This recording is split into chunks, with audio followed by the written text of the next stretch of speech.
Itaas ang kamay. Good morning, Pulilan, Bulacan! Again, good morning, Pulilan, Bulacan! Maraming salamat po. Parang kahapon, nandun lang kami sa DRT. Ngayon, nasa Pulilan na. Sa nga po pala, ako nga po pala si Sir Darren Papilla, also known as Sir Doc, your Driver's Education Center lecturer for today. Isa rin po akong law enforcer. I am also a college professor and an informative vlogger.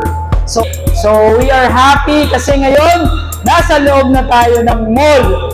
Wow, sabi ko nga, sabi sa akin kanina umaga, wow, sa SM kami.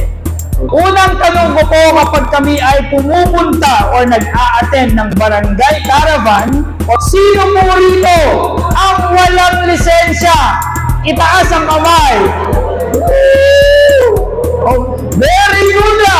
Okay. So very good. Lahat walang lisensya. So meaning, lahat po kayo ay interesadong magkaroon ng lisensya. Tama po ba?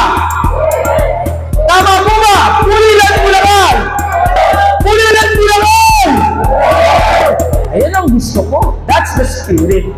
Since marami ang gustong mag-apply ng lisensya, of course, dapat ko po muna kayong paliwanagan regarding the application of driver's license. Marami kasing nagtatanong, bakit kaya kailangan pang mag-attend ng seminar? Okay? Kung kukuha lang naman ng lisensya. So, yung iba kasi gusto madalian. Diba? Kasi sa bilis ng technology ngayon, gusto isang click na lang. Pero iba po ang pagkuha ng lisensya. Okay? Bakit? Kasi meron na po tayong batas na mas pinaigting, mas pinahirap, pero mas pinaganda ang proseso ng pagkuha niya.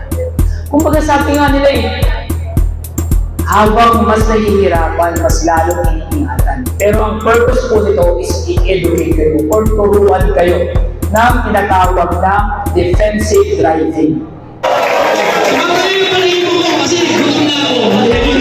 Exam na po kayo mag-search at tatawagin na po yung isang assistant po.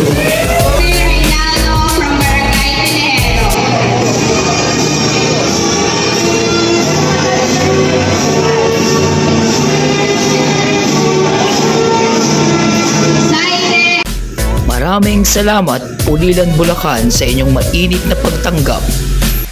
Sana ay may tututunan kayo kahit katiting lang. Ako nga po pala si Sir Da. Kita-kita tayo sa susunod na barangay. Ciao!